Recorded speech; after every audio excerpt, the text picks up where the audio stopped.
A lot of people ask me, hey, Gail, why do I have to throw out 50 things? Why 50? And why do I have to write it down?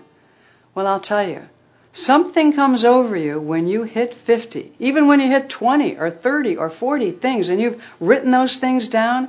I'll tell you what comes over you. Energy, a kind of momentum, and a certain kind of courage kicks in, where you say, if I can do this, I can do anything. I am now the kind of person who is not holding back in life, waiting for the right moment, waiting to be discovered, waiting for it all to go back to the way it was. No, I become the person who is stepping forward, out of the stands and on to the field.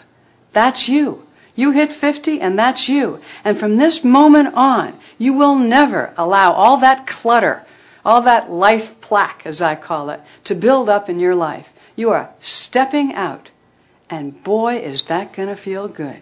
So the only question to ask yourself right now is, how good could I make it, this life of mine, starting today?